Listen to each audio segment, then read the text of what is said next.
Just 7 days before my boy's big day, I caught wind of my relatives scheming to turn me into the go-to sitter for roughly 15 little ones throughout the whole celebration.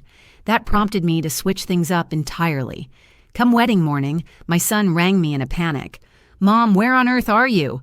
I simply chuckled and said they shouldn't hold up for me, or the feast I'd vowed to whip up. I'm Charlotte Fitzgerald, 72 years young, and I never imagined I'd need to deliver such a tough wake-up call to my own kin at this stage in life. I'd spent months gearing up for Marcus's flawless nuptials. I'd committed to handling the full spread to help cut their costs. It had run me about $3,000 just for the supplies, but I'd pour my heart into it. On top of that, I'd volunteered to spruce up the venue, craft the table displays, and liaise with the suppliers. It was my special offering, a true expression of my deep affection for my son and my delight that he'd rediscovered romance. When Marcus brought Tiffany around 2 years back, she struck me as the ideal match for the family. She came across as impeccably courteous.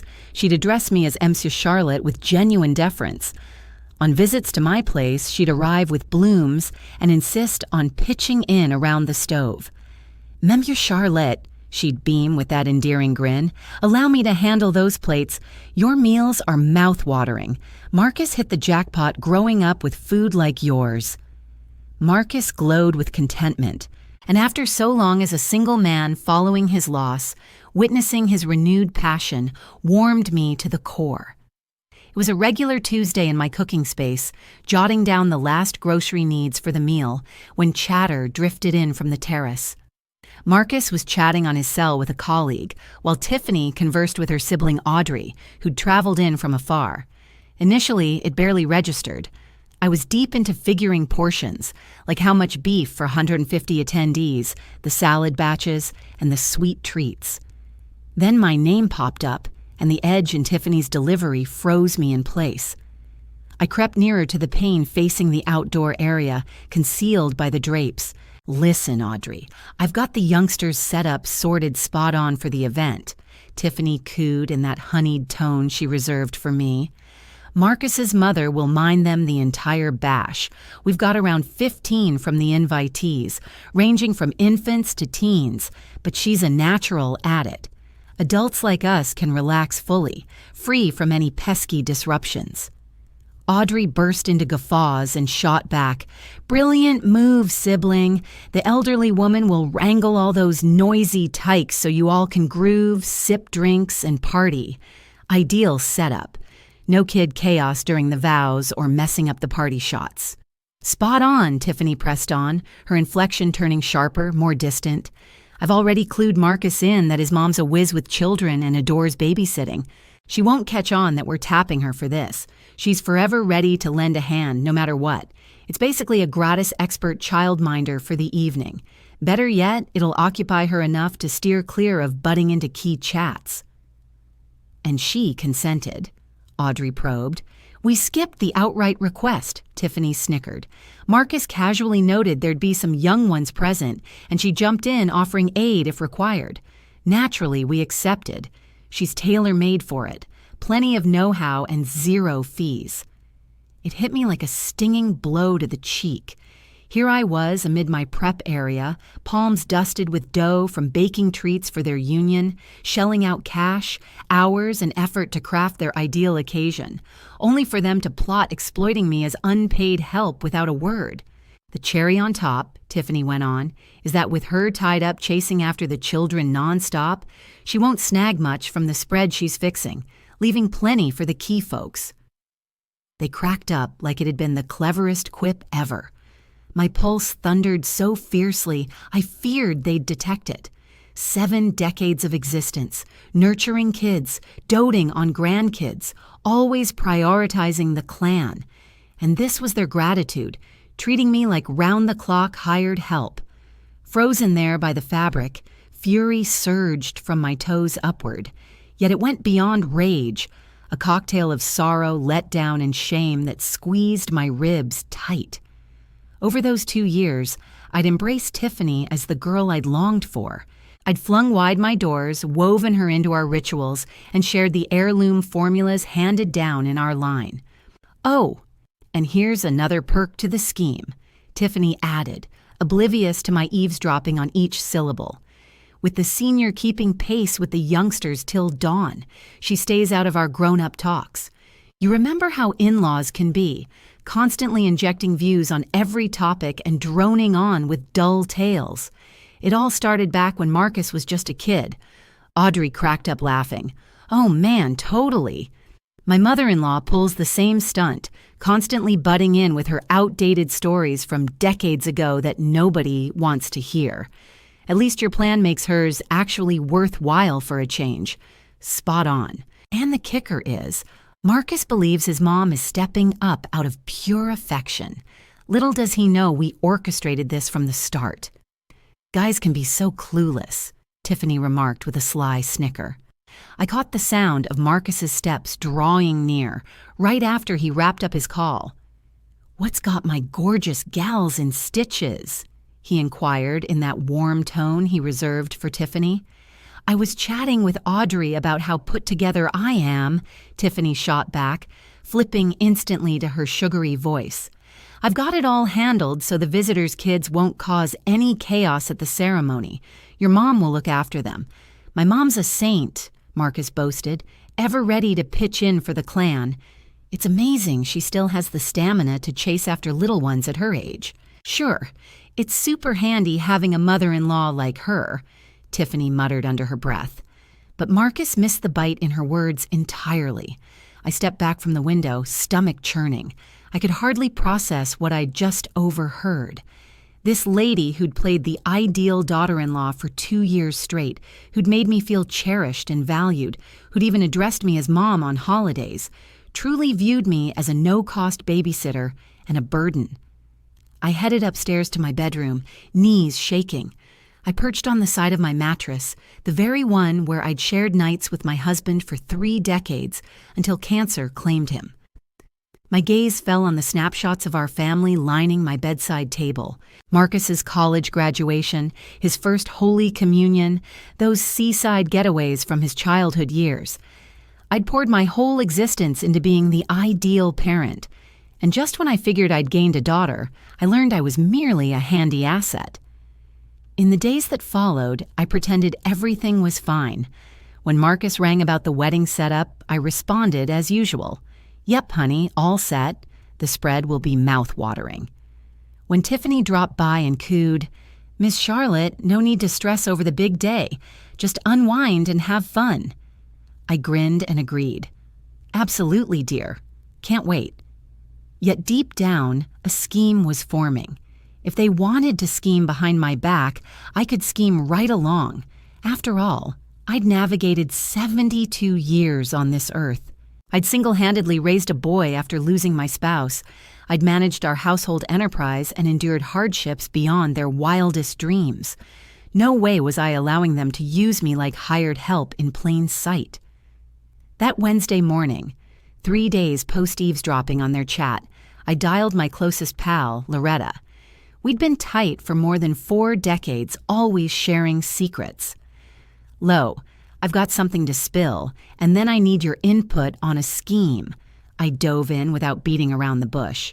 "Whoa, Charlotte, your tone tells me someone's ticked you off big time." "Spill it all," Loretta urged, hooked. I laid out the tale from the top, the talk I'd caught, the hurt it stirred, Tiffany's 2-year facade toward me. Loretta heard me out quietly, then let out a heavy breath. "Charlotte, that woman's a viper. How could she badmouth you after all you've poured into them? You've shelled out a bundle on that event.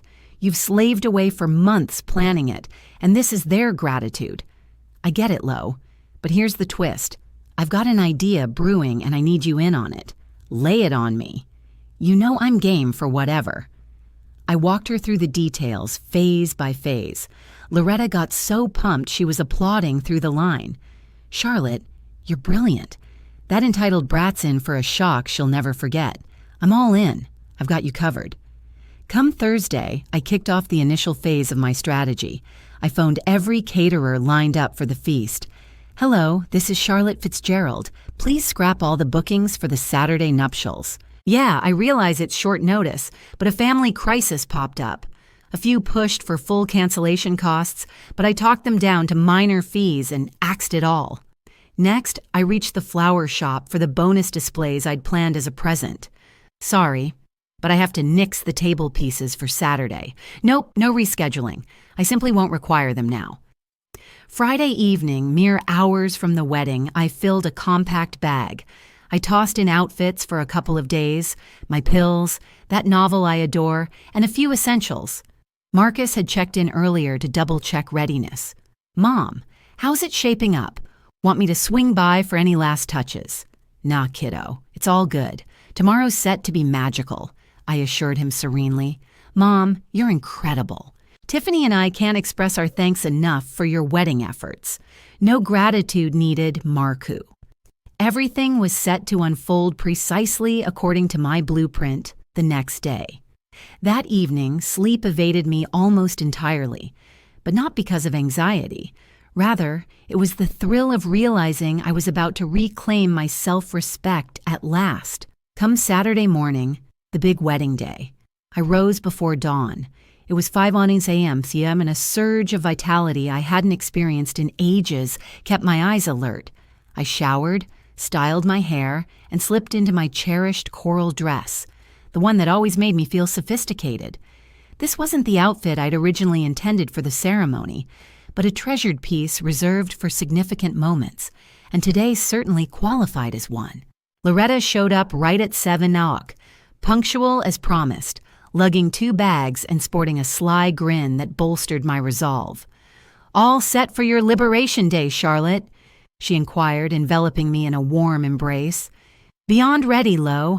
I've been yearning for this without fully realizing it for 2 whole years." We'd reserved a high-end spa retreat about 2 hours from town, a stunning spot overlooking a serene lake where total unwind was the goal. The itinerary featured massages, skincare sessions, upscale meals, and a suite with a bubbling hot tub. All the funds I'd squirreled away for the reception spread. Now, for the first time in ages, they'd go toward pampering myself. Prior to heading out, I penned a note and placed it on the kitchen table, exactly where Marcus always parked himself during his visits. "Dear Marcus, when you discover this, I'll be savoring some much-needed downtime. For months, I've toiled to ensure your nuptials were flawless. Yet yesterday, I learned you and Tiffany had different ideas for me. It seems my part in your joyous event was to babysit 15 kids gratis throughout the celebration, without a soul checking if I'd agree to that role. Since the spread I offered fell under my unsolicited tasks too, I've pulled the plug on it all. Best of luck sorting it out swiftly. I'll return Sunday evening. With affection, yet with pride, Mom." As Loretta packed the luggage into the vehicle, I cast a final glance over my home. I eyed the kitchen where I'd envisioned slaving away overnight on the feast, the dining area where I'd arranged those table decorations, the lounge where I'd experimented with various floral setups. Every bit of it stemmed from genuine care. But that affection had been twisted into mere duty. "Charlotte, you positive about this?" Loretta queried once I climbed into the car. "Once we hit the road, no backing out." "Lo, I'm 72. If not now, when do I finally speak up for myself?" I responded, and with that, she fired up the engine. The journey to the spa felt like pure release. Gazing at the landscapes blurring past the windows, Loretta and I reminisced about our shared history through the decades. Think back to when our little ones were toddlers, and we figured the worst issues were them refusing their greens. Loretta chuckled. "I long for those uncomplicated woes," I said. "At least then, acts of love got taken as love, not drudgery." We pulled up to the spa by 10 a.m. The grounds exceeded the allure of the website images: immaculate lawns, a breathtaking lake panorama, and an aura of tranquility that soothed me instantly. The front desk staff welcomed us with bubbly mimosas. "Hello, ladies. Your accommodations are prepared, and appointments kick off in an hour, celebrating something special." "Indeed," I answered, beaming sincerely, my newfound autonomy. Once I unpacked in my lovely lakeside chamber, my mind wandered to the chaos likely brewing back home.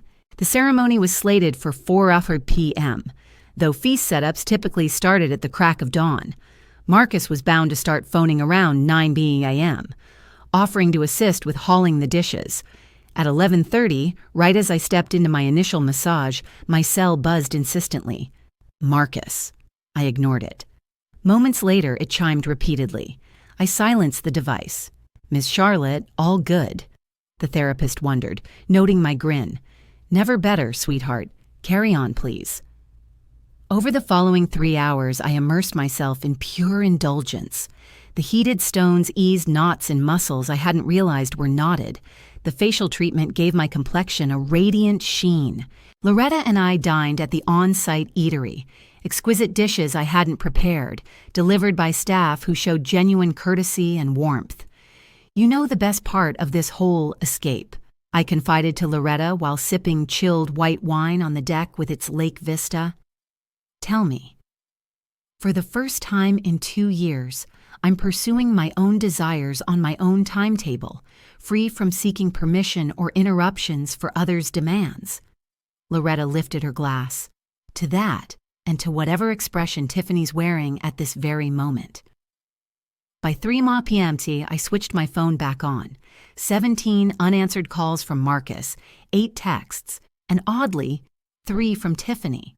Marcus had never called me. I'd never seen him in such a panic streak before, not even during Dad's hospital stay. The texts kept pouring in, each one more frantic than the last. Mom, where are you? We've been ringing nonstop since dawn. Mom, I spotted your note. Call back right away. Mom, the ceremony kicks off in 60 minutes. Pick up, please. Mom, what's with the snacks? Guests are showing up already. Mom, come on, can't we hash this out post-vows? The spread's a disaster right now. Mom, Tiffany's in tears. We could use your help. That final one hit 15 minutes back. Mom, I get that you're upset, but we've got 15 little ones running around and no clue how to manage them. Their folks are wondering who's on babysitting duty. I inhaled deeply and punched in Marcus's contact. He snatched up immediately. Mom, where the heck are you? He shouted, his voice laced with a raw edge I'd never caught from him. Hey, kiddo.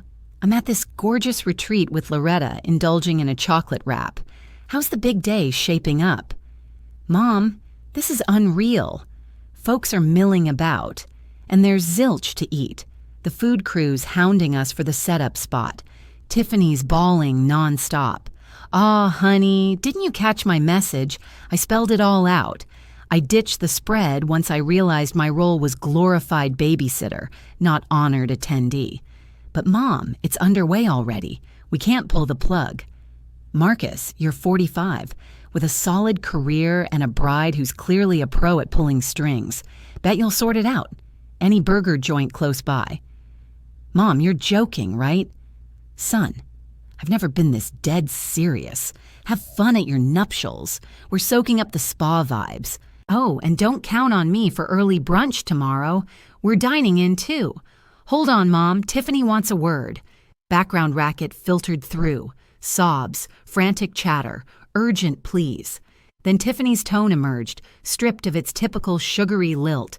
Charlotte, this isn't fair. You swore on the feast. We've got 150 expecting it.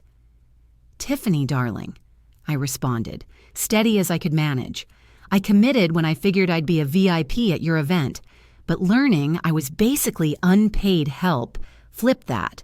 Like they say, work deserves compensation. I've always pitched in gratis, but the youngsters, 15 of them, and parents assume supervision. Yeah, sounds tricky. No sibling to lend a hand. What's her name again? Audrey. Word is she rates my kid's skills highly. The pause on their side was pure bliss. It stretched seconds into forever. I picked up the pandemonium, kids wailing, grown-ups hollering, chairs scraping in haste. How'd you know about Audrey? Tiffany stuttered. For the first time in 2 years, her poise cracked, that phony assurance gone. Oh, honey, at 72, you pick up plenty. Lesson 1, walls listen, especially with folks yapping on my deck. Charlotte, can we discuss this afterward? For now, Tiffany, you don't require a thing from me. From what I overheard, hire a real sitter. Check the directories. They run about $10 hourly per tot. Quick math, 15 for 6 hours hits $900. A steal next to the $3,000 I shelled out for your menu. Tiffany's screech echoed, aimed at someone nearby. Marcus, your mother's lost it. Claims she eavesdropped on us. Then Marcus piped up anew. His timbre shifted. Deeper, like his boyhood guilt trips. Mom, were you listening when we chatted on the patio? Caught loads of gems, son. Like how I'm just an elderly distraction to keep me from big people talks, or that I'm so kid-accustomed I wouldn't notice the exploitation. And the gem. Free expert childcare all evening. The hush dragged on longer. Loretta, eavesdropping from her terrace seat, flashed me an approving thumbs up.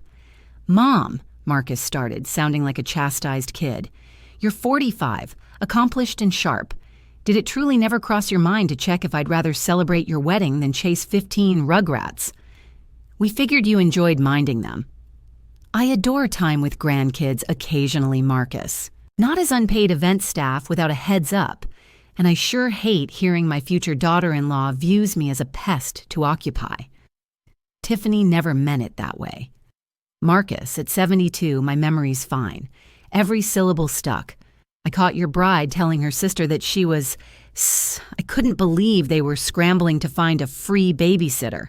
I overheard them chuckling about how I wouldn't get to enjoy much of the feast since I'd be tied up with the kids.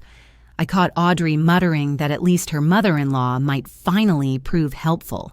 This time, the quiet was broken by a kid's wails echoing in the distance, followed by a woman's shout, "Where's the lady who was meant to mind the children? My boy bolted off and he's darting everywhere in the yard." That's your cue, kiddo. The drama's underway.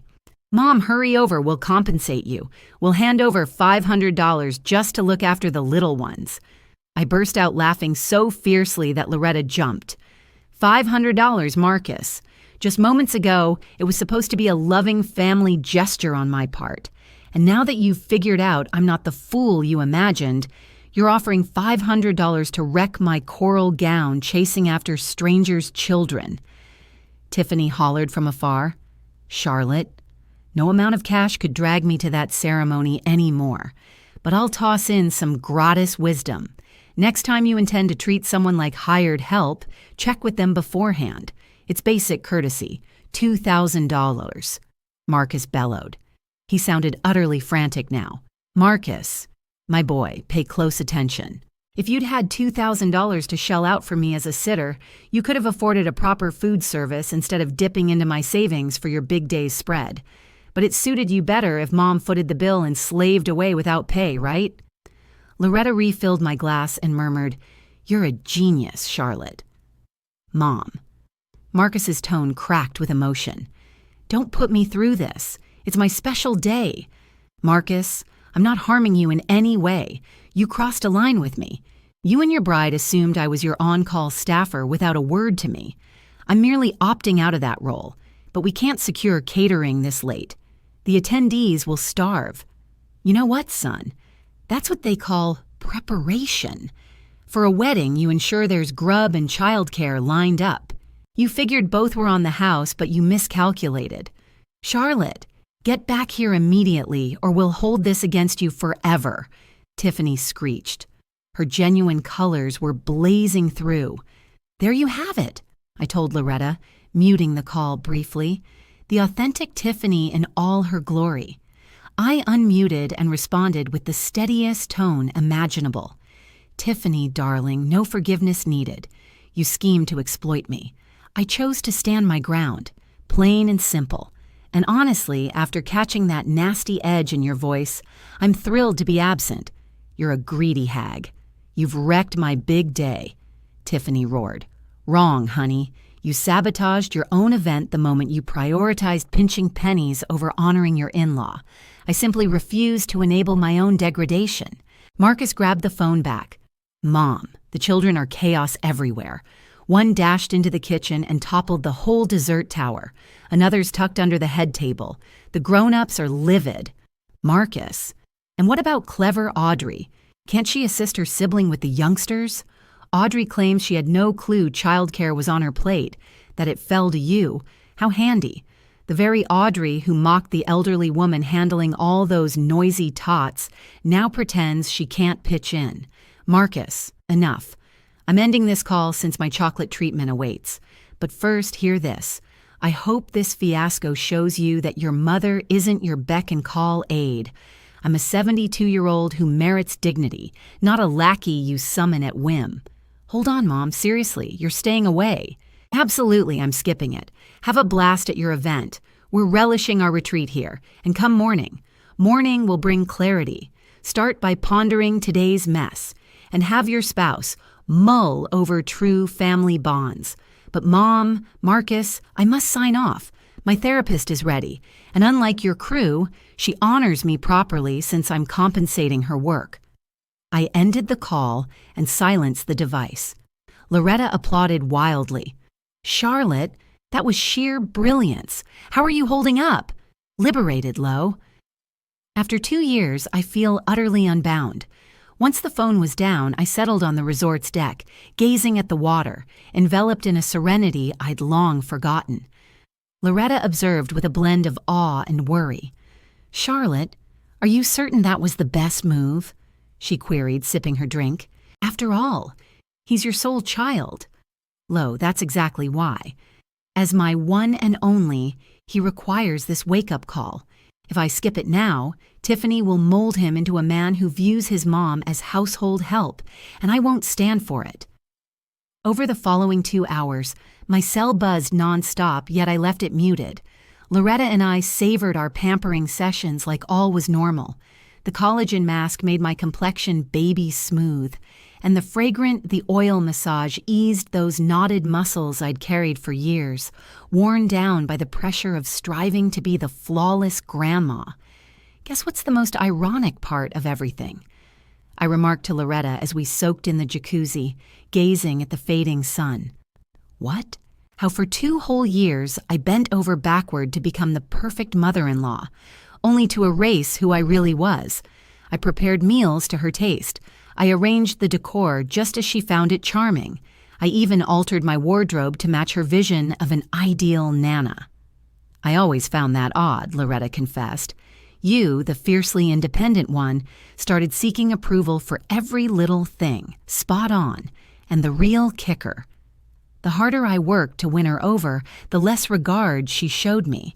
To her, my eagerness to assist came off as frailty, not affection.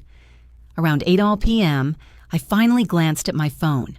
There were 43 unanswered calls, 26 unread texts, and shockingly, a bunch from unfamiliar contacts. It seemed some family members had tracked down my number to urge me to return. The notes grew increasingly frantic and telling. Marcus, Mom, we ended up getting pizza for everyone there. It cost us $200 on pizza alone. Marcus, the parents of 3 children stormed off mad since nobody was minding the little ones. Marcus, Tiffany's holed up in the bathroom sobbing. She claims you wrecked her life's biggest moment. Marcus, Mom, the photographer wants to snap family shots. I said Grandma wasn't coming. An unknown sender. Miss Charlotte. This is Michael, Tiffany's father.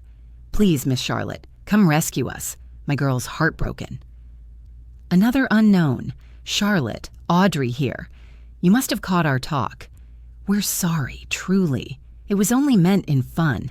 I chuckled at Audrey's text. A prank. Lo, scheming to turn somebody into unpaid labor. That's a pricey bit of mischief. But the one that really grabbed me was from a stranger's line. Miss Charlotte, Carol speaking, mom to one of the kids at your son's ceremony. I need you to know a few of us parents are livid. They promised childcare, but nobody's there. We've started heading out. Some folks even left early. Check this out, Lo. I shared the text with Loretta. Looks like I'm far from alone in seeing their treatment as unjust. Naturally not. Anyone with a shred of decency would see disrespecting the bridegroom's mom that way as outrageous. By 9 p.m. during as Loretta and I dined in the spa's upscale eatery, my phone buzzed once more. This call was from a familiar voice. My sister-in-law, Elena, my deceased husband's sibling. Charlotte, what's the deal? Marcus rang me in tears, insisting you skipped his big day. Elena's always been straightforward and truthful with me. I laid out the full tale, from the overheard exchange to my inner turmoil. You made the smart call, she assured me instantly. If my brother were still around, he'd have dragged Marcus aside for a stern talking to. Nobody disrespects his wife like that, not after all you've poured into that clan. You truly believe I handled it well, Elena.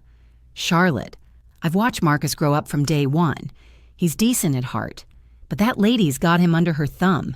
Someone needed to shake him awake. If it fell to you, his mom, then good on you. Elena mentioned that word of the mess had spread fast. Marcus had dialed up the whole family begging for aid. The majority's backing you, Charlotte. Your cousin Rosa always pegged Tiffany as phony. And nephew Charles. He's raging at Marcus for how he treated you.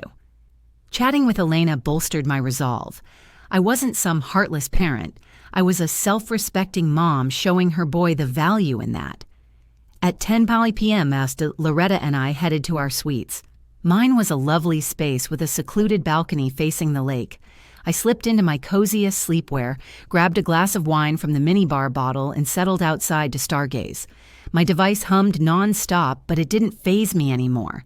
Each buzz just reinforced that I'd chosen wisely.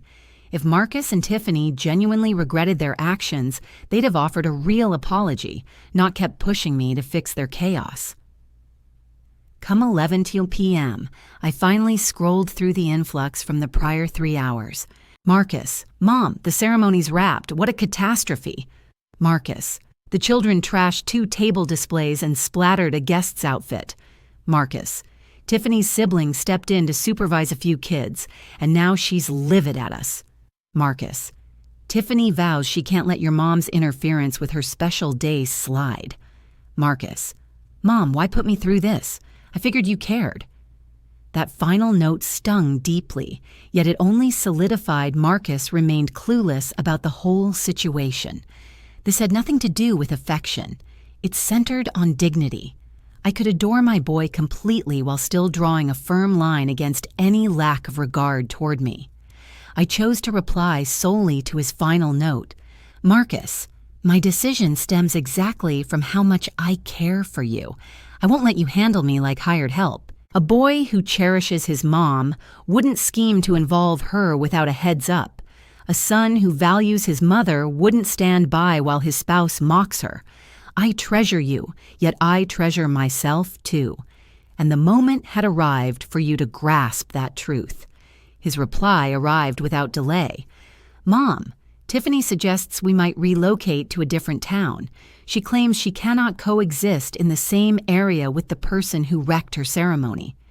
I scanned those words thrice before crafting a response. Tiffany was deploying her ultimate tactic, leveraging emotions to pressure Marcus and hint at pulling him from my life. Marcus, should Tiffany insist on leaving due to her inability to confront the fallout from her choices, that's a choice for you both as grown-ups.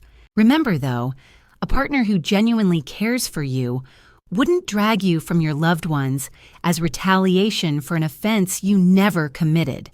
Silence followed that.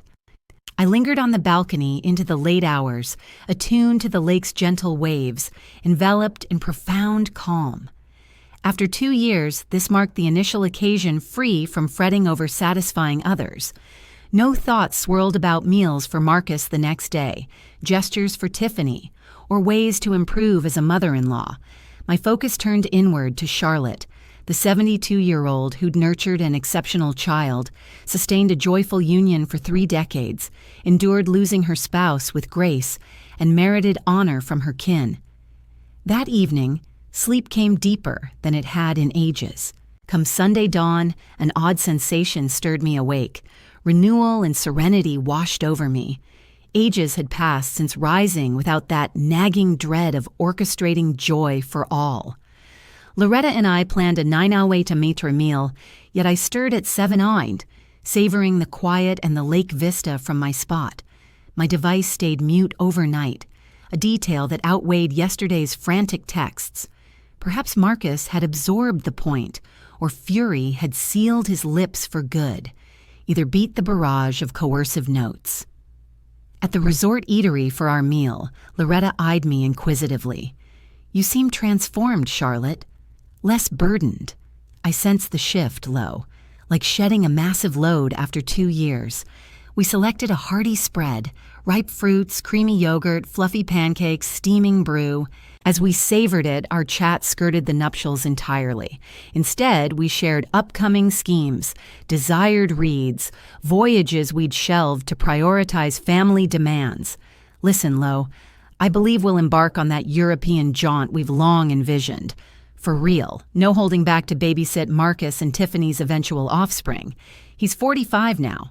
Should kids enter the picture, he can employ a caregiver, as folks typically do. I'll offer grandmotherly support, not servitude. Post-meal, we prolonged our retreat. We reserved the secluded hot tub for additional hours, dedicating the forenoon to utter repose. Years had elapsed since devoting such stretches solely to self-care. By midday, gathering our belongings for departure, I reactivated my phone. 3 fresh notes awaited, all from Marcus, dispatched pre-dawn. "Mom, Tiffany, and I converse through the night. She's deeply wounded, yet concedes we may have mistreated you.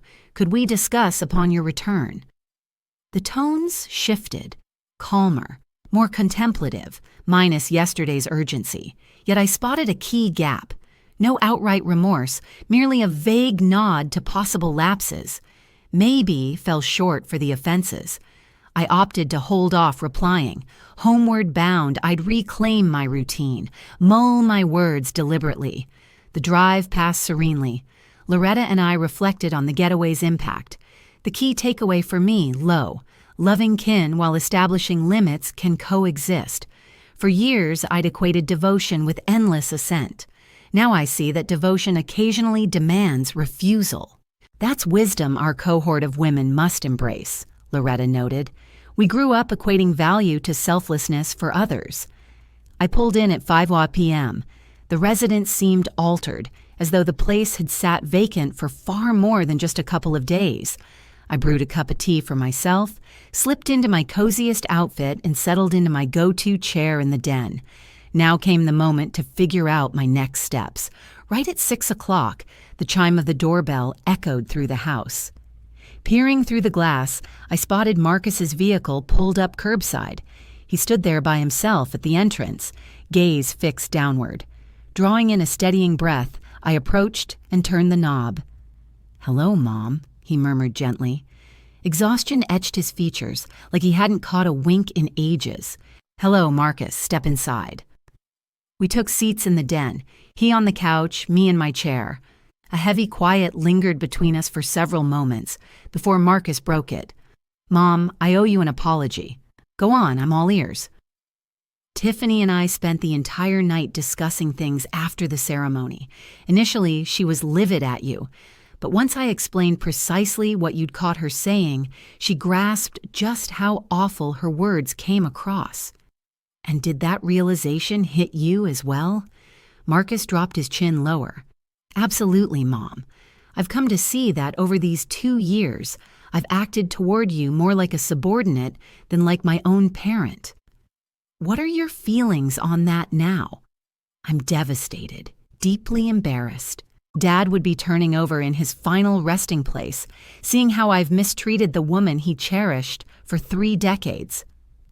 That reference to his father stirred something in me, though I kept my calm exterior. "Marcus, there's something crucial you need to get. This isn't solely about the wedding mishap. It's the full 2 years of presuming I'd handle every task without a single inquiry into whether I wished to. I get it, Mom, and you're spot on.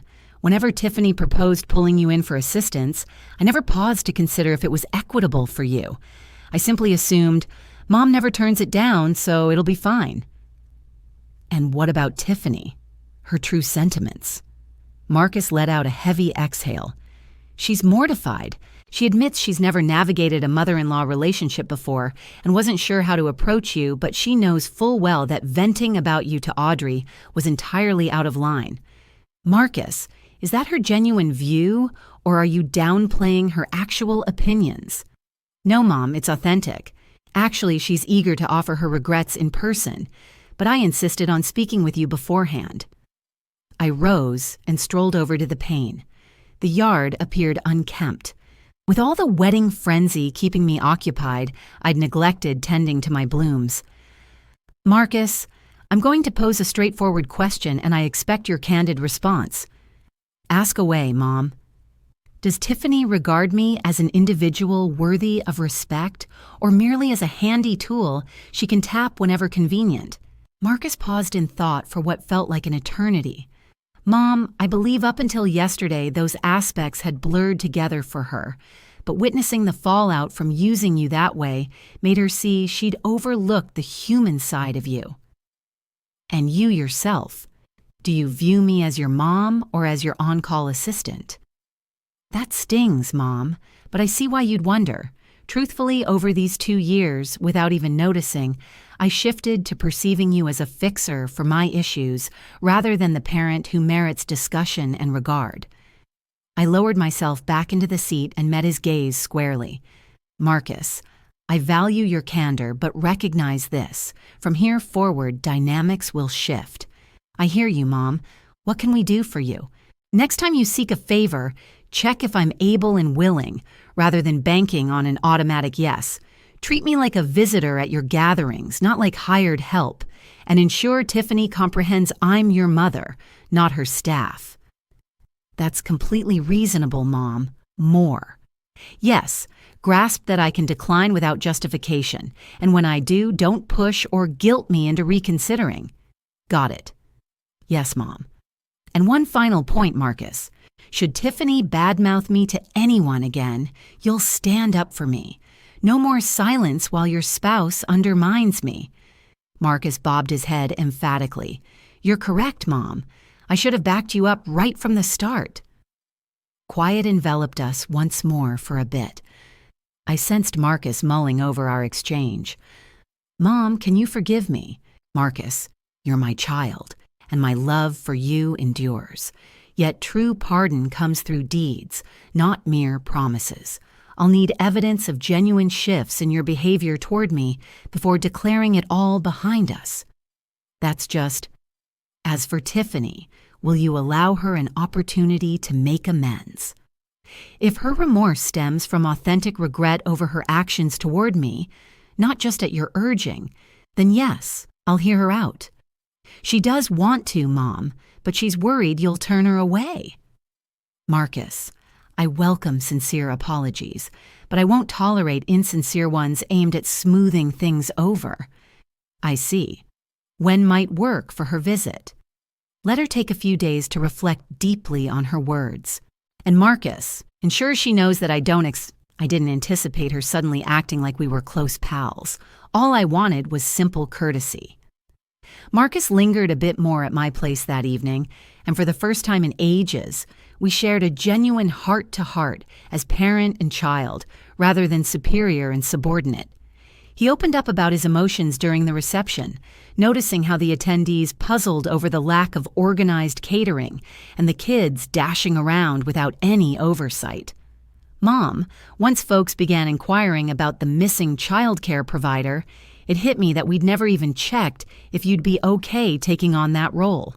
We simply took it for granted. And what went through your mind in that moment? I felt foolish, Mom, and deeply embarrassed that my mom had to school me in something as fundamental as showing regard. As Marcus headed out that evening, I mulled over our exchange. He appeared truly remorseful, yet I recognized that saying, sorry, comes easily when you're staring down the fallout from your choices. The true challenge would be observing if those shifts endured past this rough patch. The following 3 days passed in calm silence. No phone calls requesting help, no texts presuming I'd drop everything for their needs. It felt odd yet freeing. After 2 full years, my schedule was finally, utterly mine alone. Come Wednesday afternoon, Marcus rang me up.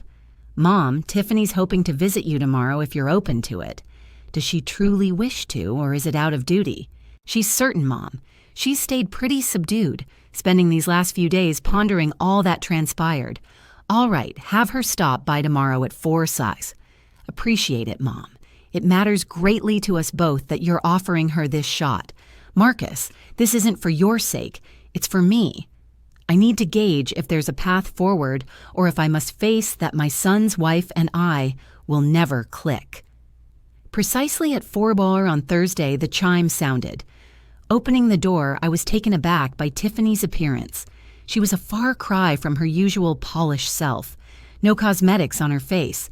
Hair tied back in a plain ponytail, clad in casual jeans and a modest top. Yet what struck me most was her demeanor. Gone was that flawless grin she always flashed. She seemed exposed, nearly breakable. "Hello, Miss Charlotte," she murmured gently. "Thanks for agreeing to meet. Please, come inside, Tiffany. Take any seat you like." She perched tentatively on the couch's edge, as though poised to bolt. I settled into my favorite chair and let her take the lead. "I'm unsure how to begin," she confessed after several tense moments. "Just ease in from wherever feels right." "Miss Charlotte, I'm sorry for all the harsh words I directed at you. They were unkind, rude, and utterly unjustified. And what prompted those remarks?" Tiffany dropped her gaze. "Why?" "Because at 26, I'd never navigated a mother-in-law dynamic before. My own mother passed when I was 15, and my father wed someone who never warmed to me. Meeting Marcus and encountering you, I struggled with welcoming another maternal presence. So your approach was to handle me like staff. It wasn't deliberate, Miss Charlotte. Initially, you daunted me greatly. You're so confident, so capable in all you tackle, so adored by everyone in the family. I worried I'd always fall short. Tiffany, that doesn't justify venting about me to your sibling." She paused in heavy quiet, and when she resumed, her tone was a faint murmur. "Because insecurity can push you to diminish others to boost your own sense. I realize it comes off awful, but that's the reality. Well, at least you're owning it now, Miss Charlotte. When you skipped the ceremony and I saw your note, a harsh truth dawned on me. I'd been attempting to mold Marcus into prioritizing my ease over his mother's feelings, and that's profoundly misguided. What are your thoughts on that now? Shame weighs on me, guilt too, and sorrow for missing out on building a true bond with the woman who nurtured the man I cherish." Tears traced down her face.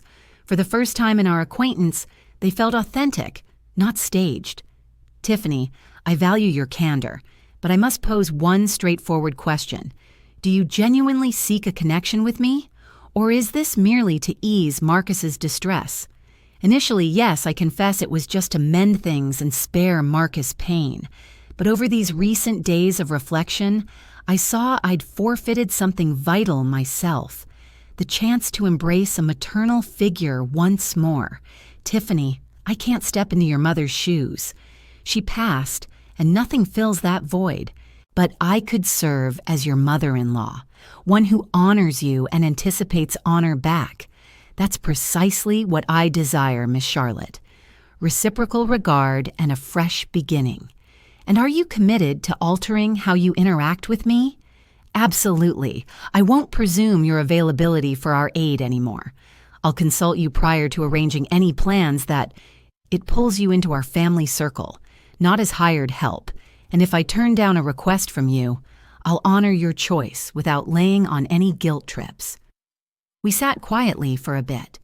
I noticed Tiffany eyeing me, eager for my response. Yet I required a moment to absorb all she'd shared. "Tiffany, let me level with you. Trust doesn't come easy right now. You'll need to prove these shifts through your behavior, not mere promises to dodge consequences. I get that entirely. How can I make this right? Give me space. Let me observe your approach toward me over the next few months, especially outside of tough spots. Will you grant me that opportunity?" "Absolutely, Tiffany. You've got one shot at this. Any repeat of the disrespect or servant treatment, and that's it. No do-overs. Got it." "And, Miss Charlotte, is there a particular step I can take to begin restoring your faith in me?" I pondered her words briefly. "Actually, yes. Share the full story with your sister Audrey. No sugarcoating, just the raw facts. Make sure she grasps how off base your comments about me were." Tiffany agreed right away. "I took care of that already, Miss Charlotte. Phoned her Monday and laid it all out. She's eager to make amends with you as well. Apologies from Audrey aren't necessary. We're not close enough for her views to sting, but it's crucial she knows speaking ill of me won't fly under my roof. She's clear on that. Truth is, she's pretty mortified by her words. All right. Is there more on your mind? Yeah. I owe you gratitude for imparting this insight on respect. It wasn't your job to school us, yet you handled it in a memorable fashion. Tiffany, I never aimed to deliver a lecture. All I sought was basic respect, which I was fully entitled to insist upon. Miss Charlotte, could we eventually build a standard mother-in-law and daughter-in-law bond? That hinges on your efforts, Tiffany. I'm open to it if the transformation sticks. Count on it. I swear, skip the vows. Demonstrate it instead. As Tiffany rose to go, she paused at the doorway and glanced back. Miss Charlotte, mind if I pose a question? Go ahead. What's the key to being an effective daughter-in-law? I truly have no clue. Her straightforward sincerity caught me off guard. Tiffany, excelling as a daughter-in-law boils down to being a decent human. Handle people as you'd hope to be handled. Seek permission rather than presume. Honor limits and recognize that every act of kindness comes from someone who opted to support you. Can I reach out to you with queries when they arise? Provided they're sincere and not veiled tactics, sure. Appreciate it, Miss Charlotte. Thanks for all of it. Once Tiffany departed, I lingered in the den, blending wary optimism with a wave of fatigue. The exchange felt genuine, though only the passage of time would reveal if the adjustments endured. The ensuing fortnight proved enlightening. For the initial time in 2 years, Marcus and Tiffany refrained from phoning me for assistance. No texts presuming I'd handle meals, chores, or supervision. Initially, I suspected resentment fueling their quiet spell. Soon, though, it dawned on me. They were honoring my boundaries as never before. The true trial arrived that second Friday evening. Marcus rang near 7 p.m., his voice laced with unease. Mom, I've got a request. My spirits dipped slightly, bracing for a relapse into familiar habits. What's up, Marcus? Tiffany's big day is Saturday, and I'm planning a surprise bash for her. Would you lend a hand with setup? Marcus, are you expecting me to manage the entire event solo? Nope, Mom. Far from it. I've secured the food service, reserved the spot, and dispatched invites, just seeking your flair for decor since you're ace at it. Naturally, I'll compensate you for the effort and input. I was taken aback. Marcus had tackled the bulk independently. He merely wanted targeted aid in an area of my strength, complete with fair pay. Marcus, no need to reimburse me for decor tips. Consider it a present for Tiffany. But I value you consulting me first, not taking it for granted. You'd seriously pitch in, without question. It's a thoughtful move on your end. Cheers, Mom. And should it overwhelm you anytime, say the word. I'll bring in pros. Sounds good, son. That exchange solidified the progress. Marcus had mastered event coordination sans assumptions about my schedule, plus proposing payment for involvement. Above all, he'd mastered offering an easy exit, sans guilt. The Saturday of Tiffany's birthday gathering turned out to be a total eye-opener. Marcus and I devoted the morning to sprucing up his garden with shiny gold balloons and vibrant blooms. He'd gathered all the supplies and simply wanted my suggestions on blending the hues and positioning the items. We collaborated smoothly, chatting and chuckling while we revamped the area. Mom, this setup is stunning, Marcus remarked as we strung up the final string lights. Tiffany's going to be thrilled. Fingers crossed, I replied. It's clear how deeply you care for her. Absolutely, but I've also figured out that cherishing my spouse doesn't require me to disregard my own mother. I'm relieved you've grasped that, dear. That evening, when Tiffany showed up, acting like she was just dropping by for a cozy meal, her reaction was heartfelt and touching. Spotting the adorned garden and her loved ones gathered for her, tears of happiness welled up in her eyes. I had no idea you'd pull off something this wonderful, she gasped, wrapping Marcus in a tight embrace. Charlotte pitched in on the setup, he explained. She's got a real knack for it. Tiffany approached and pulled me into a warm, genuine embrace. "Thanks so much, Miss Charlotte. It all looks absolutely enchanting. I enjoyed pitching in for you, Tiffany. Happy birthday." Throughout the gathering, I noticed the way Marcus and Tiffany engaged with me. They drew me into their discussions. They presented me to their circle as Marcus's mother with genuine pride, rather than merely as the helper behind the decor.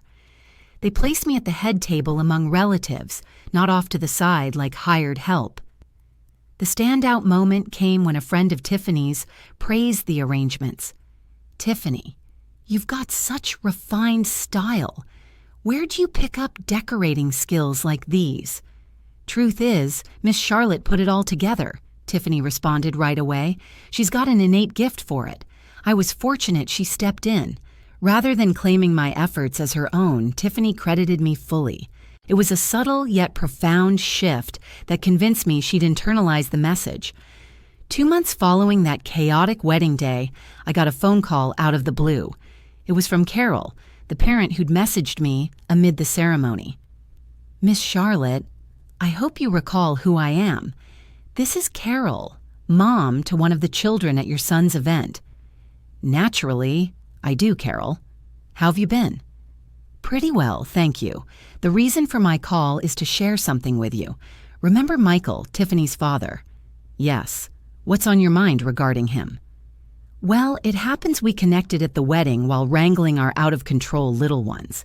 We chatted about your ordeal, and we both felt what they put you through was totally unfair. Anyway, we've been seeing each other since, and he's shared more about the circumstances. I thought you'd want to hear that he gave Tiffany an earful about their behavior toward you." I chuckled lightly. "For real? Tiffany's dad stood up for me." "Oh yeah, and he was firm about it.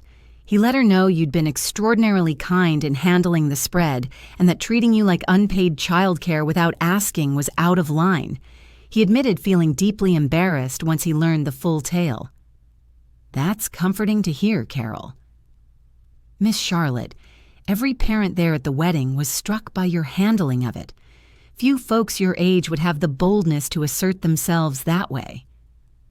"Occasionally, you've got to protect your own boundaries, regardless of years." "Spot on. And we just needed you to know we hold you in high regard for it." That conversation brought me an unforeseen sense of fulfillment. I'd not only upheld my self-respect within my family, but my stance had inspired those who'd seen it unfold.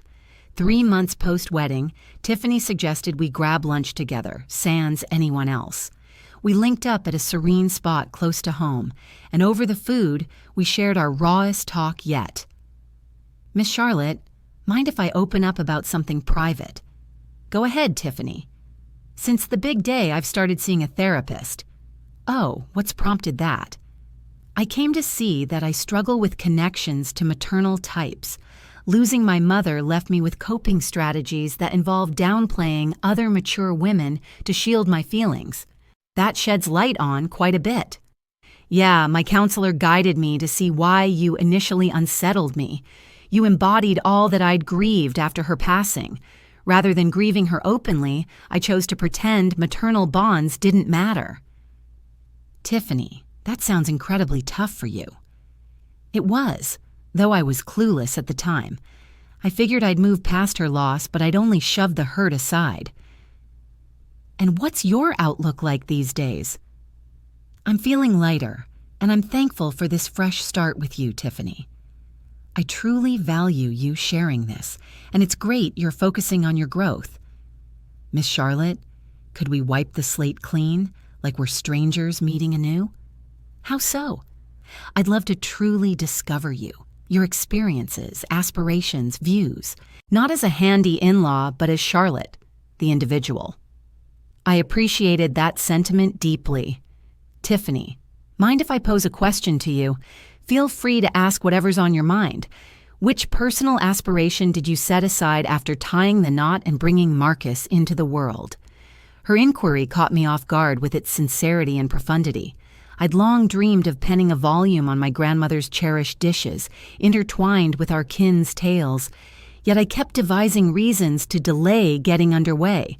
"So what's stopping you from diving in today?" "Miss Charlotte, Your guidance showed me that it's never too late to assert oneself and alter circumstances. Perhaps the moment hasn't passed to chase that ambition after all. Our exchange sparked an idea that took root in my thoughts.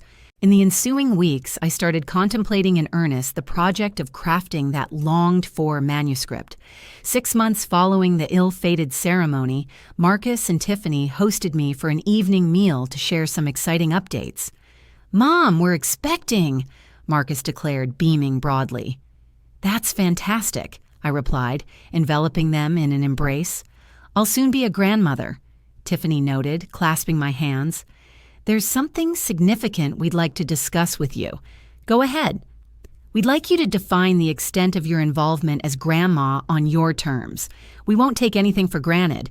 We won't presume you'll babysit whenever we feel like stepping out. It's up to you to shape the role you envision. For instance, if you'd prefer being the grandma who drops by weekly for tea and bedtime tales, that's ideal," Marcus chimed in. "Or if you'd rather step in now and then for childcare, that works just as well. The choice is yours." Emotion overwhelmed me, bringing tears to my eyes. Children, that's precisely what I've yearned for. The liberty to express my affection for my loved ones on my own conditions. "So what role will you embrace, Miss Charlotte?" Tiffany inquired. "I'll opt to be the grandmother who's there in times of true need, while nurturing my independent existence, pursuits, and aspirations." "Ideal," Marcus responded. "That's precisely our hope." 1 year post that unfortunate event, I released my collection of heirloom dishes. Titled Cooking with Love, Serving with Dignity, Recipes and Reflections of a Modern Grandma, it captured my vision. Tiffany boosted its visibility online through her networks, while Marcus arranged a celebratory unveiling at their home. At the event, as I addressed the attendees, I pondered the transformations since that pivotal day eavesdropping on the patio exchange. This volume, I shared with the crowd, extends beyond mere culinary instructions. It underscores the value of upholding self-respect amid acts of service for those we cherish. It highlights the distinction between offerings born of genuine care and exploitation for ease. Once the talk concluded, Tiffany approached.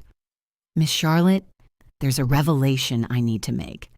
Yes, you were the primary influence behind this creation. Your boldness in advocating for yourself demonstrated that profound affection and self-regard can coexist. Tiffany, your words touch me profoundly. Miss Charlotte, might I address you as Mom Charlotte going forward? I'd be delighted, dear." That evening, while autographing volumes for admirers, it dawned on me that skipping the wedding was the wisest choice I'd made in ages. Beyond reclaiming my self-worth, I'd imparted to my relatives the essence of reciprocal honor. At 73, with a grandbaby impending, a debut publication under my belt, and kin who regard me as the esteemed family elder I deserved to be, I've come to see that occasionally, declining is the strongest affirmation of committing to.